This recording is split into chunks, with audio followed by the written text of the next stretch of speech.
घटगां stadium को भीमसेन राउत नाम नामित करने मुख्यमंत्री को दाबीपत्र। भीमसेन राउत स्मृति परिषद घटगांर एक प्रतिनिधि दल माननीय मुख्यमंत्री मोहन चरण माझी को तांको बासभवन में साक्षात करी घटगां मिनी स्टाडियम को स्टाडियम मान्यता प्रदान सहित स्वाधीनता संग्रामी स्वर्गत भीमसेन राउत नाम नामकरण करने को अनुरोध करते।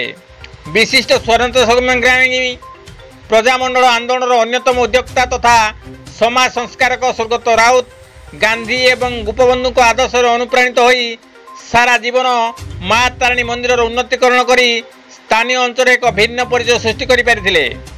समाजर विकास पई अहरह जीवन को उत्सर्ग करी घटगां अंचल सामग्री विकास करी जाइथिले। आगामी पीढ़ी तांको आदर्श अनुप्राणित हेबा सह तांको सुकर्म को चिरस्मरणीय करी रखिबाकू स्थानीय मिनी स्टाडियम उन्नतीकरण सह भीमसेन राउत स्टाडियम नाम नामित करने को मुख्यमंत्री को दाबीपत्र प्रदान कर जमापड़ी।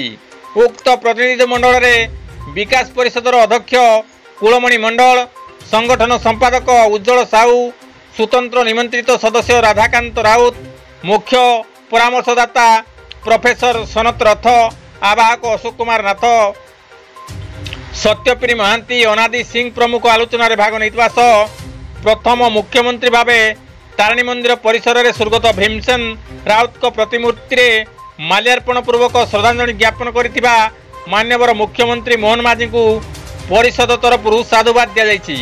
गोविंद राउत का रिपोर्ट, केटी न्यूज ओडिया।